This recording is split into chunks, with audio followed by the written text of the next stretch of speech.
好，其实呢，要来看到的是在世界上面的局势，原因是因为呢，刚刚我们也看到一个快讯了，这是南韩的在野党主席李在明，他说什么？他说今天晚上很危险哦。好，来，原因是因为韩国国会今天下午最新被全面管制了，甚至呢，还国会议员都不能进出，发生什么事情？后来呢，传出说是尹锡悦要去国会。做什么其实还不知道，所以呢，议员有筑起人墙来阻挡。青瓦台这边的回应是什么？是因为呢，大家在这边筑起了人墙，他也进不去，所以最后呢，他半路就先折返回总统府了。同时，他们也对外说明没有要对外发表谈话的计划，而议长呢，则是跳出来说了，有任何的访问、任何的事情，拜托推迟吧。原因是因为明天会有一场重头戏，就在明天呢，这个韩国时间晚上的7点，台湾时间晚上6点的时候，会有一个对于总统到底呢，现在已经对他进行弹劾了，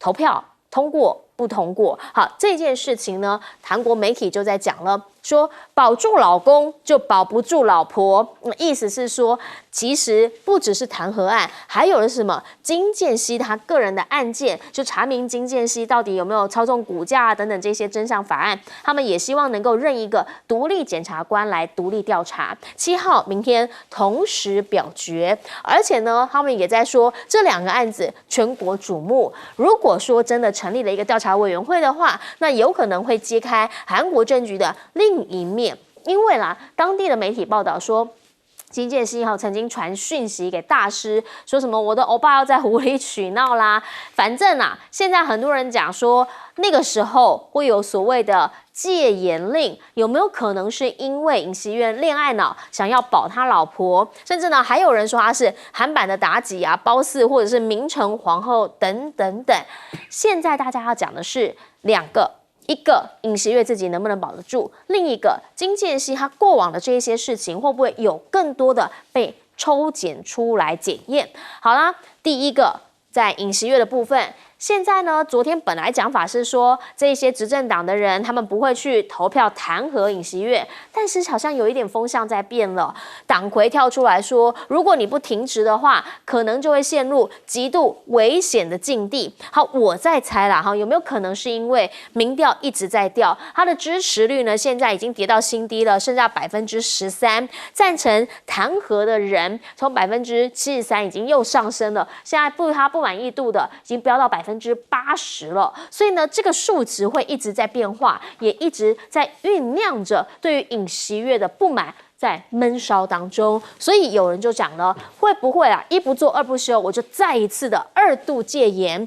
韩国的军方现在被要求要取消休假，所以就开始有非常多的想象。而南韩这边已经有人跳出来讲话，陆军特战司令说，即便现在总统室这边下指令，我们也会拒绝从命。原因是因为呢，在刚刚有更多的消息出来，说当时呢，在第1次的时候，很多人是上了飞机才发现，他们一直以为坚信自己要飞北韩，因为想说发戒严令了嘛，没想到他们竟然是飞到了国会上空，然后呢是要去对手无寸铁的自己的同胞，所以他们也很难想象，他们说绝对不会再次戒严。而现在呢，最大的工会也已经发言了，他们讲说呢，无限期罢工直到尹锡悦下台，而且绝对会玩真的。你会问啊，南韩人够不够强悍？好，韩国人真的还蛮强悍的。先前2次弹劾，一次成功的是朴槿惠的那一次，当时的画面直接带你来看，那个时候85万人走上街头，要求朴槿惠下台。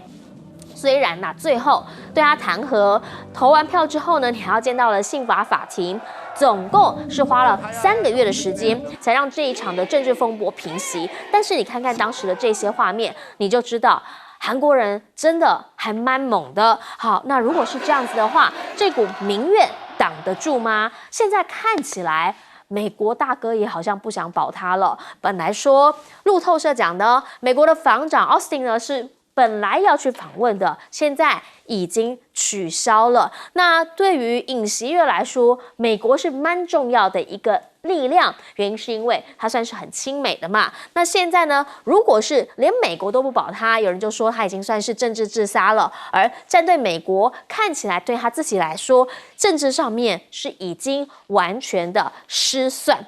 除了韩国之外，法国现在一夜变天，大家就在讲了，到底是什么诅咒了他们哈？因为看起来好像那个政治动荡还蛮像的。法国呢是他们的总理，因为呢强行通过财政预算法，所以呢导致反对党提出弹劾，人已经下台了。但是法国总统马克宏目前民调也没有很高，可是他还在撑。他说他一定不会退下来，未来几天呢，他就要任命新的总理。只是经济不好，内阁的支持度很低，然后呢，大家会觉得说，怎么还不走人？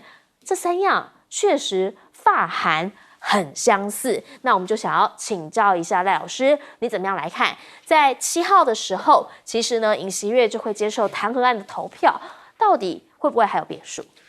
我觉得通过的几率是很高的哈，但是我觉得尹锡悦这次闯这么大的祸，不能把责任都怪在自己的老婆身上啊，而且我也反对韩国人啊，他们的这种大男人主义，把错都怪在这个女性的身上。金建熙有问题是金建熙的问题啊，但是这个尹锡悦在执政的期间内，韩国的经济是每况愈下，这是事实。还有尹锡悦本身的对日本的过度的这种舔日哈，那么伤了太多的韩国人的心。例如说对慰安妇的处理不当，对强迫劳工的处理不当，这些都是事实嘛。对于2次大战的时候，日本人侵略韩国，而且殖民韩国，对韩国人的这种不人道的这种镇压统治，那他本身都一笔勾销，这种事情韩国人也没办法接受嘛。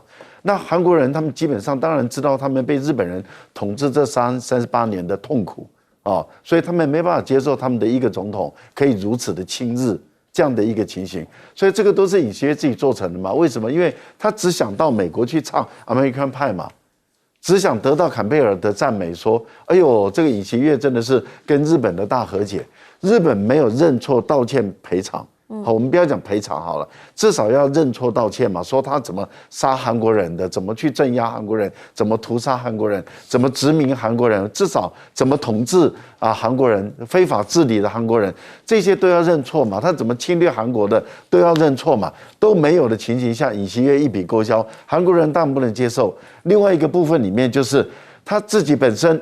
在今年4月国会改选的时候，他所属的政党国民力量党已经变成在野党，最大的在野党，而这个共同民主党已经变成国会的最大党。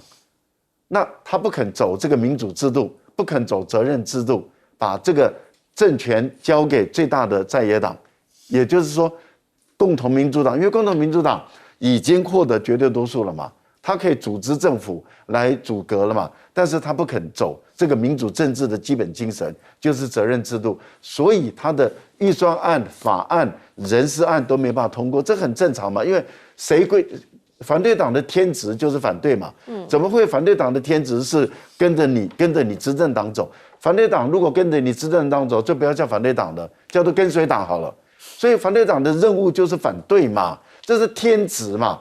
然后他把他的人事案、预算案、法案不能通过，灌在这个反对党身上，接着就把反对党把他抹红，说他跟朝鲜有关，岂有此理？这个国际上没有一个国家看得下去，整个欧洲国家说全世界从来没有这种惯例，就是把这个自己施政不当，然后就说反对党就是跟他的敌对的团体勾连，没有任何证据就这样指控。我谈到这里，我就越来越看到好像民进党干的事一样，我觉得这真是，这个真的是，那叫什么毛骨悚然啊！真的是哇，这个背脊都凉了。为什么？因为当我看到那个尹锡悦发动这个戒严的时候，民进党第一时间就登出那个文来的时候，我背脊是发凉的，因为我知道他们想干了，他们想要戒严。好，那您谈到了有关于。这个他会不会被弹劾成功？从这个执政党国民力量党的刚开始硬挺他，不合逻辑，把他赶出党内，然后又说我不能去弹劾他，这个本身就自相矛盾。眼看着国家的人民的声音那么大的时候，又转过来，这个叫做什么？骑墙党，骑墙转来转去。现在美国落井下石了，最后一块石头丢下去了以后，我们可以看得出来，很有可能明天的选举弹劾案就会通过了。是，请教董哥会怎么看？其实你可以看到尹锡悦哦，他很多做法都在学台湾的民进党，他认为说国会被北韩操控会对韩国不利，他讲那些鬼话，他的总预算编了667兆，被删了4.1兆，他就跳脚了，不到1%他就跳脚了，说你这个就不给国家建设，这些真的是恍如在台湾呐，可是他没有学得透彻，他12月3号宣布戒严。然后呢，国会6个小时马上把它推翻，推翻以后，尹锡悦少做一件事情，他应该马上申请大法官会议解释。他没有学透嘛，大法官一定会说国会的裁决是违宪嘛，对不对？他这个就味道就对了。那尹锡悦现在有人说保老公就不保老婆，什么保老婆？那个也不用，我告诉你，尹锡悦当然要保住他总统的位置。这个笨蛋才会下台。你如果当了总统，他们去办你老婆没关系，你就特赦你老婆啊。拜登不是这样干的吗？对不对？川普也这样干啊。川普派去法国当大使的那个，都是他女婿，是他的亲家嘞。他第一任就把他本来坐牢，就把他特赦了。第二任把他派去法国做大使，他在羞辱法国人嘛。对不对？我派一个罪犯来当你们大使，是我亲家公库喜让的爸爸，所以你尹锡悦笨了啦。但是当然，我们讲这个当然有一些揶揄的成分啦。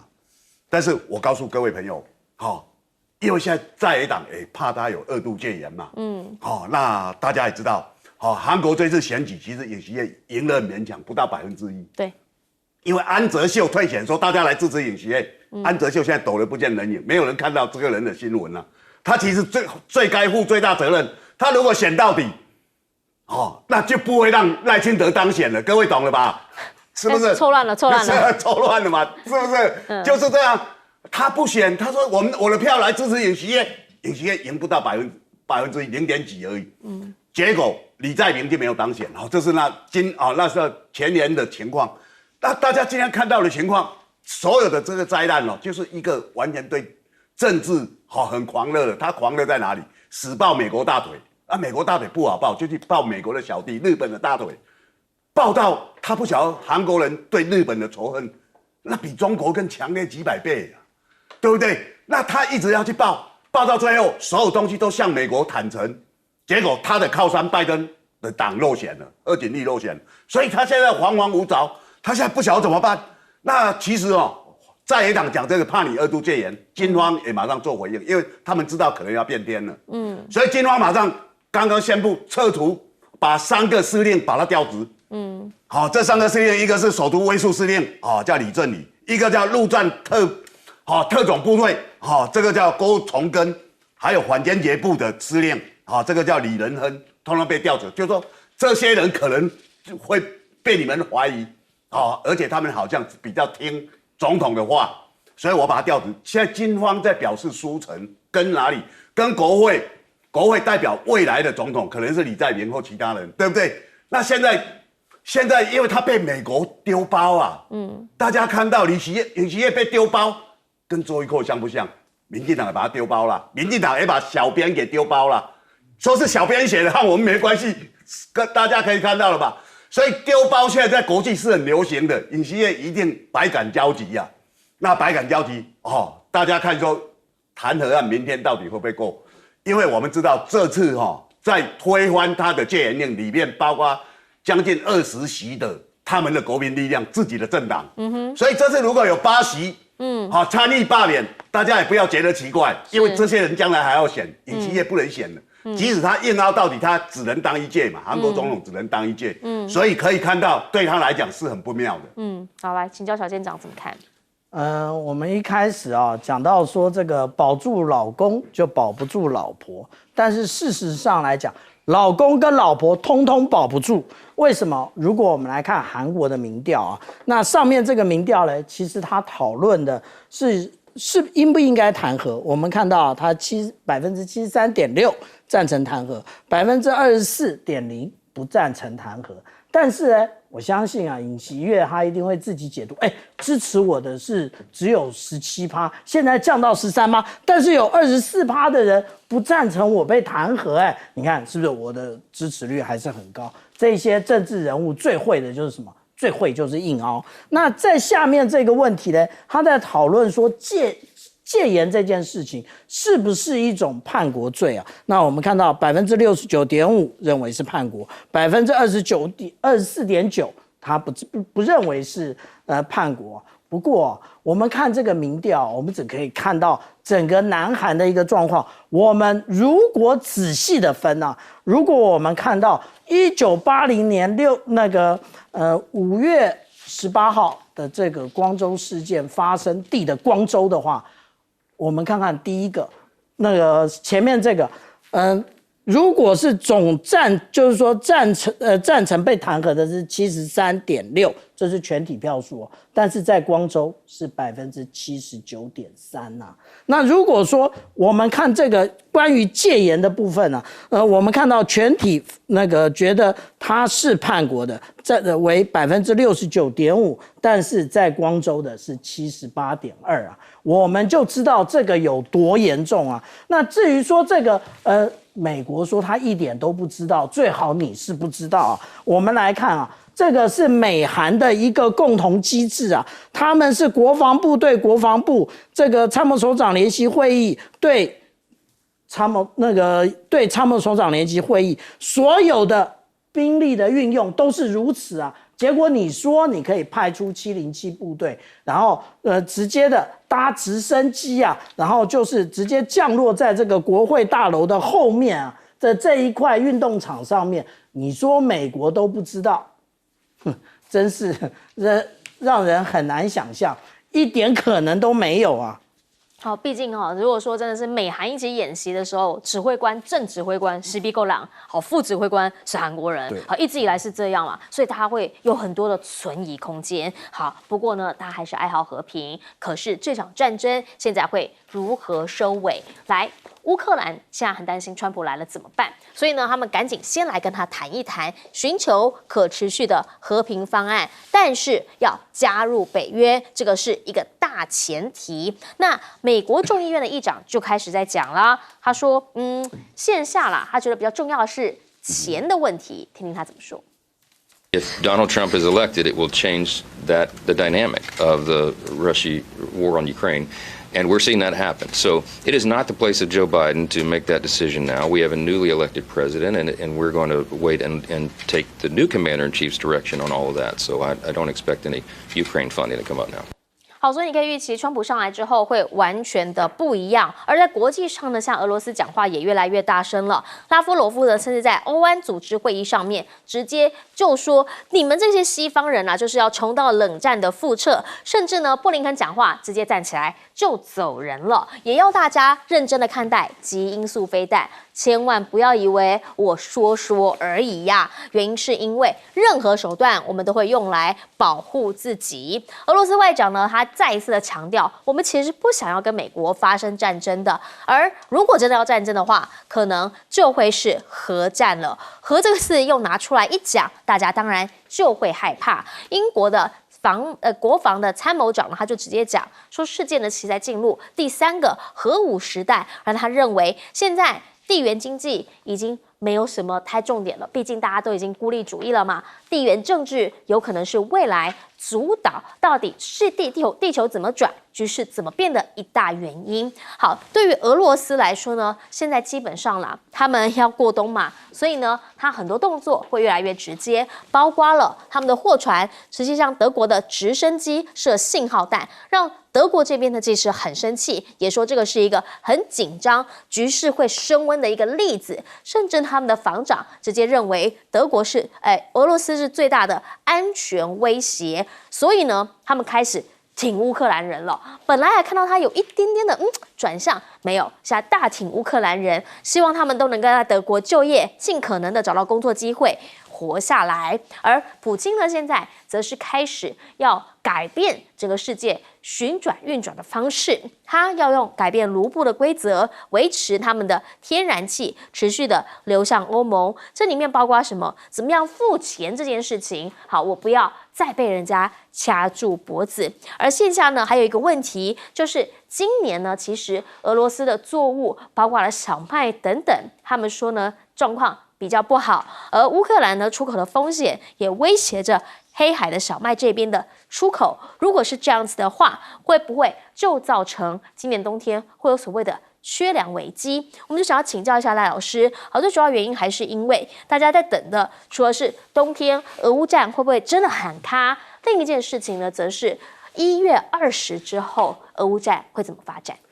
先谈1月20之前那个拜登他希望继续支持乌克兰去对抗俄罗斯，然后在这段时间内希望乌克兰千万不要投降，所以他还是想援助这个乌克兰，但是很明显的被国会众议院，因为我们都知道众议院管钱嘛，参议院管人嘛，众议院管钱的已经冻结了这个拜登他的决策权利了。也就是说，当他不能够再使用这个经费的时候，那他就已经没有工具了。所以我们已经看到了众议院的院长议长已经出手了，把这个拜登的权力整个限缩，因为他已经讲得很明白，就是新总统已经出来了，由新总统来决定。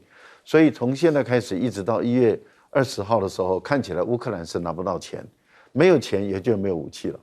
那所以所有的他能够拿到武器，那是之前审批通过的，已经在路上的，其他的你要再从工厂里面出来的不太可能的。好，这是第一部分。第二部分呢，就是川普上来了以后，能不能在24小时内结束也不可能，因为现在会牵涉到第一个就是说，俄罗斯愿不愿意进来谈？俄罗斯如果不愿意进来谈的话，那就没有意义了。那问题就在俄罗斯的条件是什么？因为现在我们看到了都是乌克兰的条件，对，然后北约、德国还有美国所开的条件，但是他们都不想去听俄罗斯的条件。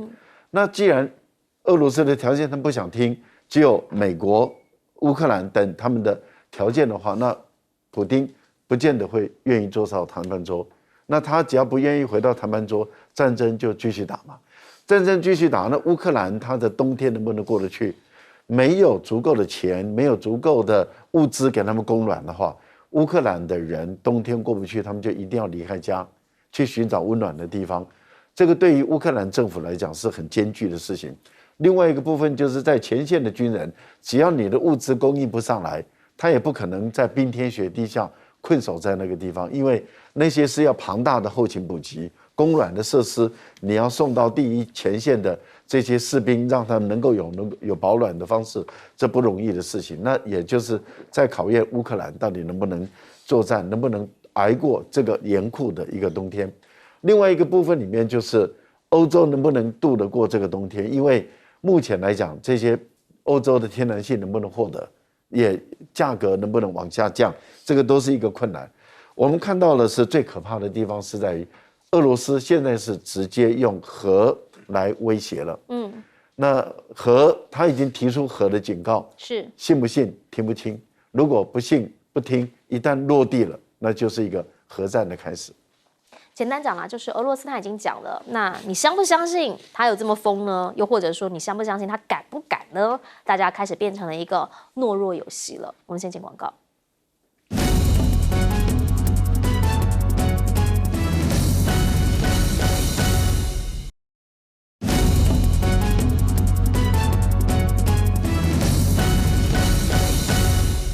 好，我们讲俄乌战1月20号之后会有变数，但之前感觉已经在动了。请教小检长。其实我们刚刚特别提到也就是泽伦斯基他的底线不断的向后退。他当初讲2件事第一个他要加入北约，第二个他的4州，也就是无论是顿内茨克、卢甘斯克，或者是赫尔松以及扎波洛热这4州，他通通都要留下。现在这4州已经不在他的讨论范围之内。现在他只有说要加入北约，那北约会让他加入吗？那这件事情其实最后要问美国，因为当初谁给他的勇气那就是美国干的好事嘛。但是现在我们看到冬季在乌克兰的战场到底是长成什么样子啊？我们看到现在这一张图，其实也就是库斯克的状况。我们左边这个是11月24号的，右边这个也就是12月5号的。我们来看看，这个俄罗斯打仗还真的有一套啊，他还故意的就是撤退一点，让你的乌克兰的部队再往内陷入一点。其实他就是要把这个当初从乌东来的这个主力啊全部抓住。那另外呢，如果说我们看一看顿巴斯的这个的状况，也就是乌东战场的部分呢，我们可以看到它一个一个战场都在失落，也就是大家一直说，红军城怎么还没下来？因为它要打成一线，红军城的位置就在这里，所以红军城就天天看着它附近的这些堡垒城市一一的陷落。你觉得红军城里面的这些官兵还打得下去吗？当然。未来啊，我们不知道可否，但是实际上来讲，四面楚歌啊，那影响是非常大的。那至于说我们讲到真果树这个飞弹呢，大家以为没什么，但是其实对于欧洲来讲威胁很大。它飞到最远的伦敦或者是巴黎，也就短短的20分钟。那这一些国家，法国、英国有没有反击的飞弹呢？并没有，所以。这一个我们看到，这个俄罗斯它已经从使用这种一般的弹道飞弹，到使用这种超中程飞弹，然后使用这个常规弹头，它已经不断的在提升了，提升它的一个作战等级了。欧洲人不要假装看不到，如果你看不到的话，下一个吃原子弹的核弹的就是在欧洲。好，我们等等回来要请董哥帮我们总结。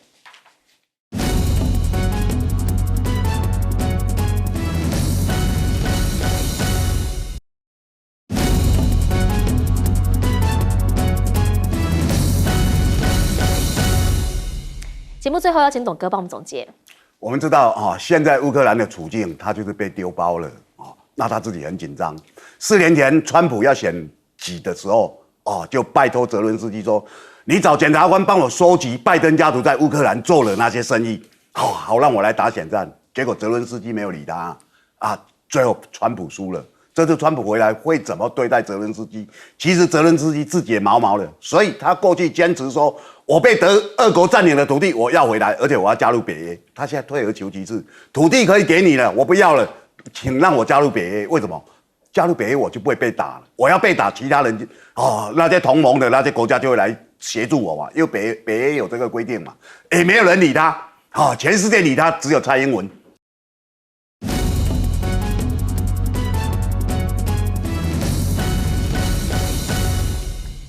大家晚安，我是严莹，欢迎来到新闻大白话。接下来这1小时国内外大小事，要用您听得懂的话说给你听。先来介绍这1小时来宾，首先要介绍是资深媒体人董志森，大家好；国际政治专家赖岳谦老师，主持人好，各位朋友大家好；还有前海军舰长吕律师。主持人好，各位观众大家好。好，要首先带你来看到的是，到底我们每一次都在讲第1岛链、第2岛链，为什么总统啊？没赢马来西亚港垮姐，为什么啊？来，因为赖清德呢，他现在在国外讲话的时候，他怎么讲的？他说：“哎呀，我们的第1岛链啊，是从什么？从台湾啊、日本、台湾，还有加到关岛，关岛之后再回来菲律宾这样子。”他说：“我们同在第1岛链上。”对啦，总统，那个是第2岛链，关岛是在第2岛链，安那几条啦，安那几条不一样啦，哈。那现在呢，基本上他们有出来澄清了，说这个叫做口误，所以呢，他们不是不了解，但是我们也是呼吁啊，可以多看一下我们大白话，我们每一天都会讲国际情势，好吗？好，毕竟啦，我们先前第1岛链、第2岛链，我们通通都有帮大家来做战略上面的分析。另一件事情是什么？是大家也开始在讲啦，赖清德不是一直在讲说，王一川为什么你不好好有一个国际观？吴峥为什么不好好有国际观？现在我们就讲，为什么赖清德自己会讲成这样呢？来听他当时原话。关岛和台湾都位处印太第1岛链，共同面对极权主义的威胁。我们应该要更紧密的站在一起，为印太的和平稳定做出更多的贡献。好，口误啦，口误哈，现在已经知道了，这个叫口误，中痛灾啦。那我们也想问啊，那为什么你们先前呢一直在讲说，来者是客？比如说啦 ，Bruno Mars 他们在讲什么中国台湾，火星人讲中国台湾，你说大家都是地球人不乏，但现在呢，因为来了一位对岸的宋思瑶同学讲了一个中国台北，陆委会扬言要罚，那大家就在讲为什么？你的标准是什么？逻辑是不是有问题？那如果说了，只要在台湾这边讲到对岸的事物，或者是跟对岸有关系的都要罚的话，那请教一下赖清德在马绍尔的时候呢，他写字写携手贡献台湾，携手贡献台湾。这2个字他写的都是简字，那到底这样子是不是赖清德也被统战了？那罚不罚啊？那大家就要问了，到底台湾你的立场是什么？你现在想要做两岸交流，你的底线是什么？你到底想做的东西又是什么呢？或者是说啦，美国人讲的就绝对对、绝对好吗？但是用逻辑上来看看，美国现在有议员叫我们去买阿拉斯加的天然气，他的讲法是说未来对岸要封锁我们的能源的时候，会多一层顾虑。我们就想问台湾，如果你去查 LNG 接收站在哪里，一个在台中啊，一个呢在高雄。好，这2个地方呢都是在哪里？台湾海峡边边。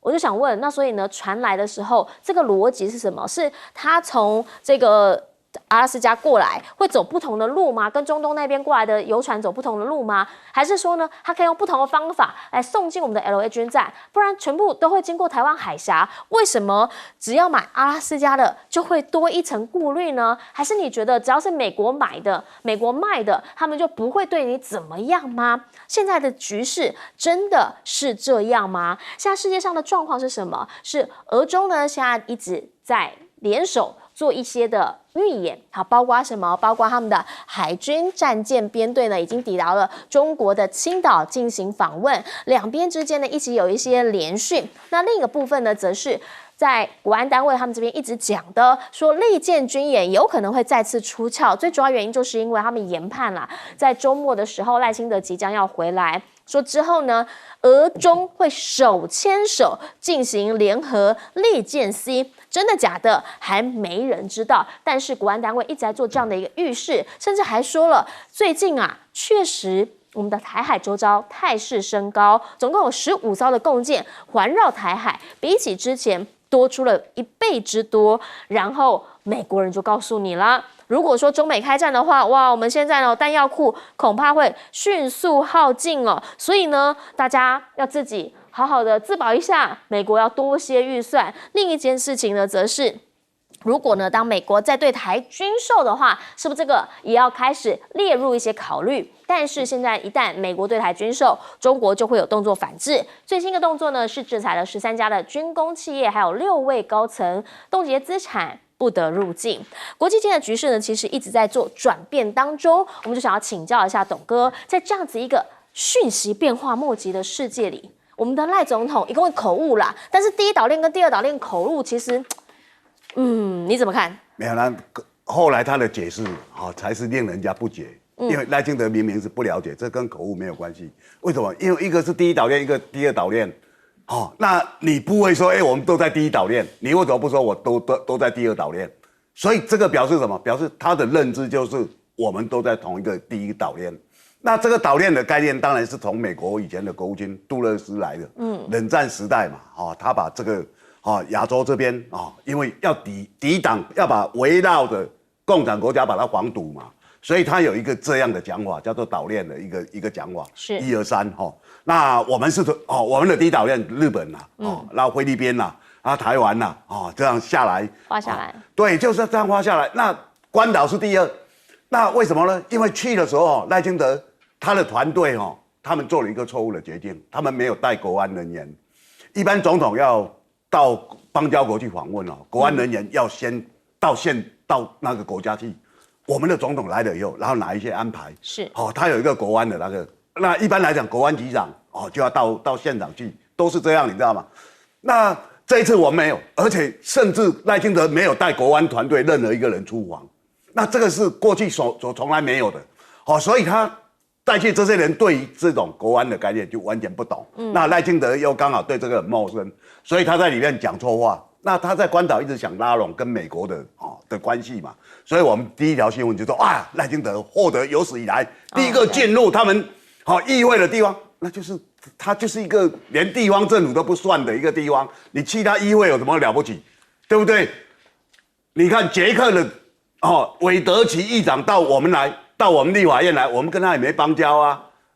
捷克的媒体会大肆报道成这样啊？不会，是我们自己的媒体在说，哎呀，他到我们立法院然后怎么样？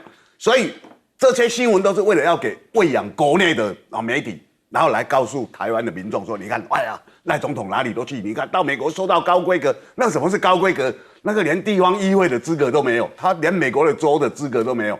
好，那我来讲其实真正的关键在哪里？为什么他不带国安团队？他错了这个，因为所有的国安团队都是蔡英文的人，蔡明彦国安局长最应该，然后呢，吴钊燮是国安会秘书长，然后呢，国防部长是顾立雄。我们所谓的国安团队，其实最主要就是这些人啦。那国防部当然管军事情报局啊，或怎么样这些相关单位，所以你可以看到，他所有人都是美国指定要用蔡英文的人。那赖清德当然不想待在旁边啊。我待在旁边，这个人搞不好把我的行踪或怎么样做啊，偷偷告诉蔡英文或偷偷告诉谁，那我就变成儿皇帝了。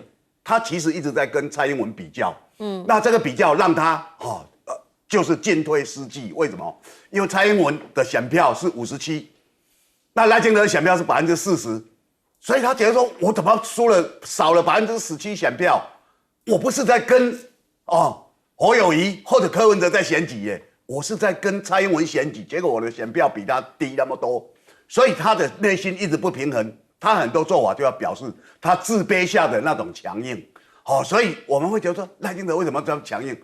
因为他对满朝很多都是蔡英文，因为他执政8年满朝都是他的人马，他很不放心啊。所以很多人解释说赖清德为什么用人是这样用，他只用自己小圈圈里面自己放心的人啊。然后他又想说，我当总统，我赶快把他酬庸，所以你可以看到他的资政国策顾问都是自己人啊。那当这一次赖清德到等于说出国了因为他跟蔡英文比什么？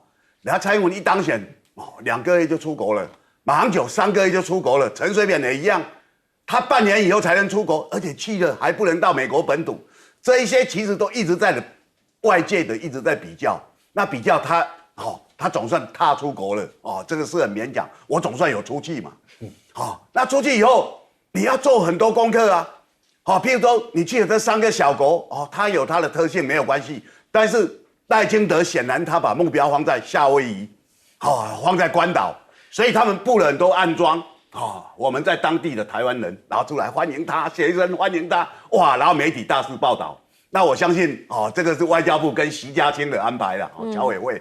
那赖清德就很得意有台湾人来跟我那个都是安排的啦那当然赖清德他要把这一副面貌当作说，我们台湾在国际上很受欢迎，然后我会懂得很多。我老实讲，就是要做功课啦。你如果功课不做，每天只想斗，然后斗到最后，你讲的这些话被人家看破手脚，你知道吗？所以我觉得他应该改弦易辙把自己的做法做一个改变。少数总统也可以做很多大事。那他一直用自卑感来强化自己的那种所谓的韧性或者他强势，这个其实适得其反。是，那想要请教一下赖老师怎么样来看呢？确实我同意这个董哥的一个说法就是赖清德这次确实是为了出去而出去到目前为止，他到了南太平洋的岛国，台湾的民众绝大部分都还不是很理解，就是说他去了南太平洋的相关的岛国中，到底给台湾的民众带来多大的利益？好像我们都是去那边送东西的，但是我们的利益呢？对于我们台湾的民众能够让生活更好一点的利益到底在哪里？没有也就罢了，但是不要出糗那他一旦在外交上出糗的时候，这个的情形就让我们颜面很难看了，让台湾的民众内心里面觉得很不舒服。为什么呢？因为你跑到关岛去，然后你傻傻的分不清楚什么是第一岛链，什么是第二岛链。然后这个最主要的原因在哪里？是因为你根本不知道这个岛链的目的在哪里。第一，岛链设计的目的是什么？第二，岛链的设计的目的是什么？你根本不知道，也不知道它的作用，而且你更不知道第一岛链已经不存在了。为什么说第一岛链已经不存在？因为我们已经看到美国都已经把它的固定的永久的基地撤往第二岛链了。大家都看到它在强化跟关岛还有澳大利亚的军事的设施，跟开辟新的这些军事基地，也在这个菲律宾开辟新的军事基地，然后呢也跑到这个夏威夷，然后都在开辟新的军事基地，然后把这一些原本部署在琉球群岛的这些永久的基地、空军的基地，都改为任务编组的，也就是说。美国的军队到琉球群岛来，它是驻防的时候，已经不再是永久军事基地的驻防，而是任务编组的换防，就不断的在轮换这样的一个过程。那换言之，也就是说，在美国的评估来讲，第一岛链已经不存在了，所以它退到第二岛链。我想这个已经走了这么长的时间，您刚讲的没有错，我们在这个节目中也已经讨论了很久。美国自己的智库也都讨论了很久，就是说第一岛链根本守不住，都已经退到第二岛链。既然是如此，他还傻傻的分不出来，他分不清楚，所以绝对不是口误。他的随行人员来帮他圆说，哎呀，这是赖总统赖清德的口误，不是，他不是口误，他是分不清楚，他是搞不清楚这个状况。我觉得这个是蛮有趣的一件事情，但是把我们的脸丢到海外去，这让我们台湾人颜面无光，这是第一个。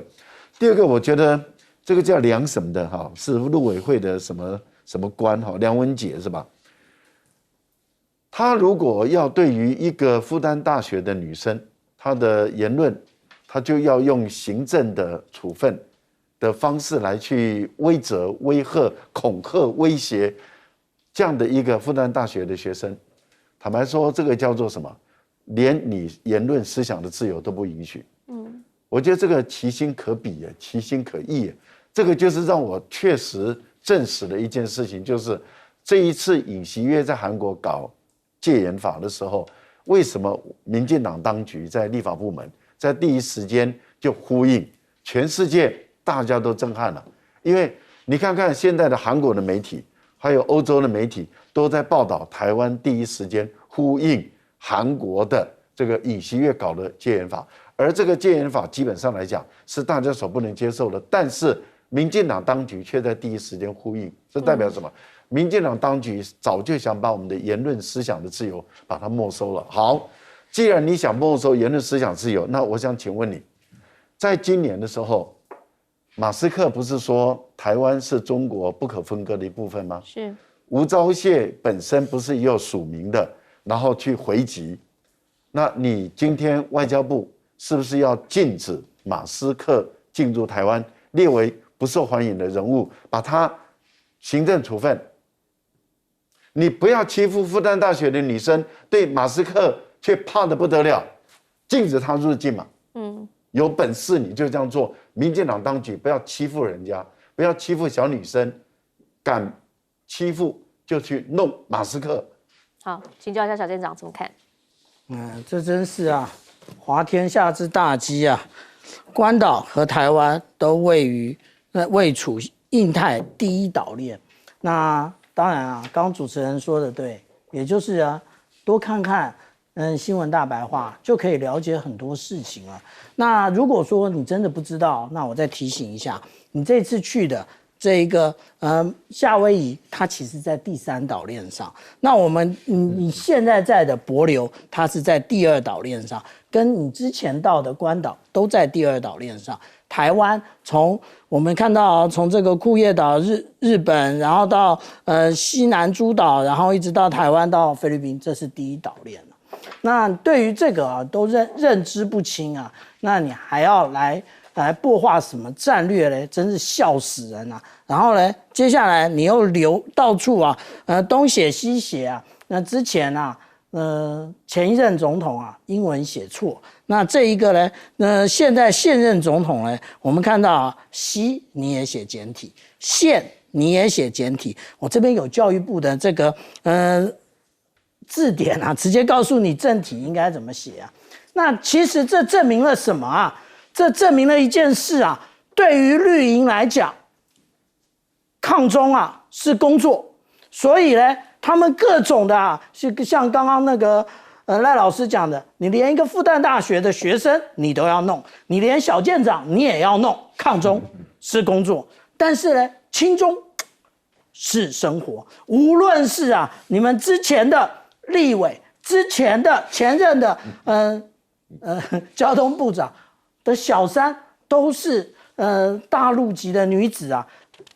刚刚又讲到一个现任的副主委，你当初你是不是也在澳门到那个接受招待上酒店呢？这件事情，澳门也是大陆的一部分啊。然后你的生活都跟大陆息息相关，但是你的工作就是抗中，你们会不会太可笑啊？那这一次又有美国的参议员讲说，哎呀，你跟台湾啊，那个台湾应该跟阿拉斯加买油啊。这个状况就跟这一次一样，你明明就是直接去马绍尔就好了嘛，你不，你一定要绕一大圈，你一定要到夏威夷再来，这个距离啊，8171到3673公里加起来的距离，已经是从台湾到马绍尔的5664公里的1倍，也就是你根本就是可以来回一趟啦。那你为什么要这样子跑呢？你不是就是去蹭美国吗？那至于说这个油的问题更好笑，怎么叫油的问题更好笑？我们刚刚看到那个有关于岛链的照片，那个图片啊，我们来看一看啊，阿拉斯加在哪里啊？阿拉斯加在这里啊。我们看，我们之前跟俄罗斯买油，在库页岛这里啊，库页岛把油运到台湾几天啊？4天。那如果说是阿拉斯加来几天啊？12天啊，更不用讲。现在中俄无论是在空中或者是海上的各种军演啊，上不封顶，你觉得你走这么长一段路不会出事吗？所以我们说啊，你根本就是在卖油而已啊。那当然，现在大家说，哎呀，那个赖总统要回来了。那个我们看到啊，这个俄罗斯的这个潜舰啊，也出现在台湾附近啊。那个也就是我们看到它在西表岛跟与那国岛中间，穿越，然后进入东海。其实我跟大家报告啊，这艘 Kilo 级潜舰可能它故障，为什么？第一个，它有潜舰救难舰跟着；第二个，它浮航不是因为到了西表岛跟与那国岛它才浮航，它在南海就已经浮航了。这个是菲律宾。他们的那个菲律宾的他们所照下来的照片啊，他这个当然是胡说八道啊！他在这边写什么西菲律宾海？对不起，没有这个海啊，只有叫做南中国海，没有西菲律宾海。但是它就已经被菲律宾照下来了。所以我们这样讲啊，也就是说，这一艘可能有问题。那但是呢，你国安单位继续拱火啊，就是说现在那个赖清德总统回来，解放军就要联合利剑2024C 了。哪一个国家的军事演习会让你就是说中呢？所以你继续讲就不演了。那不演了，那正好就戳穿你们每一次都尽在掌握的谎言。